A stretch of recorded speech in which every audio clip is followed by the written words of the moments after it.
C'est aujourd'hui que s'ouvre en région parisienne le premier acte du procès de l'agent Orange qui intente une franco-vietnamienne contre des sociétés pétrochimiques américaines. L'agent Orange, c'est un défoliant toxique. Il a été largué massivement sur les campagnes vietnamiennes pendant la guerre.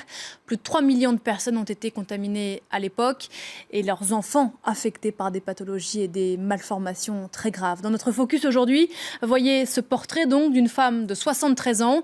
Elle se bat pour que les victimes vietnamiennes obtiennent justice à leur tour. C'est un reportage signé Nicolas Jaillard et Valérie Montmarin. Cu Chi, à quelques kilomètres d'Ho Chi Minh Ville, un des plus grands maquis des combattants Viet Cong contre les Américains. Tran To Na, franco-vietnamienne de 73 ans, combattait aux côtés de la guérilla communiste. Elle a échappé aux bombes, mais pas à l'agent Orange, un défoliant très puissant largué par avion. Nous sommes en 1967. Alors je vois de loin un avion qui passait. Au lieu de nous encercler, alors il passait et il y a comme un nuage qui tombait. Un nuage comme ça assez gras, assez épais, mais qui tombait très très vite. Et tout de suite, j'ai reçu comme une sorte de liquide gluante qui me trempait. Et bon, mais ça me fait tousser beaucoup. Plus de 80 millions de litres de défoliants ont été épandus par les Américains pour tuer la végétation et démasquer les combattants Viet Cong. Na a été contaminée par la dioxine contenue dans l'agent Orange, comme 3 millions de Vietnamiens.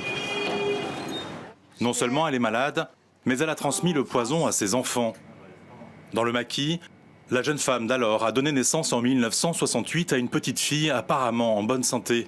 C'était un bébé normal de 3 kilos, un bébé très beau, très joli.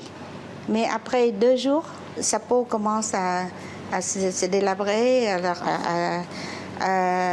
Et puis après, elle ne grandissait plus. Viet Ai mourra quelques mois plus tard de la tétralogie de Fallot. Na donnera naissance à 2 autres filles dont l'aînée est atteinte comme elle de l'alpha-thalassémie. Encore une fois, je culpabilise. Je me disais, mais qu'est-ce que j'ai fait pour transmettre à mes enfants ces maladies incurables? Et maintenant, je sais que c'est pas moi la fautive.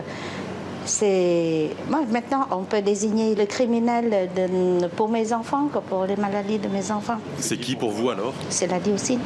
Na a compris l'origine de ses malheurs il y a 10 ans, lors d'un voyage dans cette province de Tai Binh. Ici, des milliers d'enfants de la 2e et 3e génération naissent avec des handicaps. En train de faire une crise. Comme cette fille de soldat, née après la guerre. Vous ne pouvez pas imaginer leur souffrance. On a d'abord cru qu'elle était folle. On cherchait des traitements. C'est longtemps après qu'on a su qu'elle était victime de l'agent Orange. Depuis quand ça a empiré? Depuis qu'elle est aveugle, elle est dans cet état. Quand elle a eu 16 ans. Elle a 38 ans maintenant.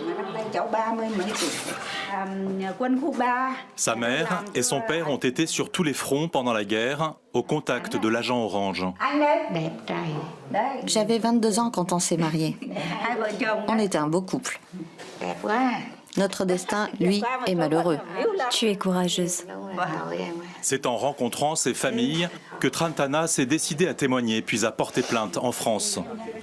Au nom des victimes, elle attaque Monsanto, Dow Chemical et 20 autres sociétés qui ont livré l'agent Orange à l'armée américaine.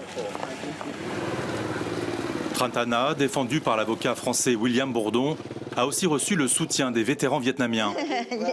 En 2009, ils avaient demandé réparation devant un tribunal de New York, en vain. Na est leur dernier espoir. Le gouvernement américain a consenti des aides financières pour ces vétérans qui ont été au Vietnam et qui ont été empoisonnés par l'agent Orange. Il y a une grande injustice à l'égard de nos victimes, alors que ce sont bien et le gouvernement américain et leurs firmes qui sont les principaux responsables. Le premier acte du procès contre l'industrie chimique américaine commence aujourd'hui en France. La procédure durera de longs mois encore.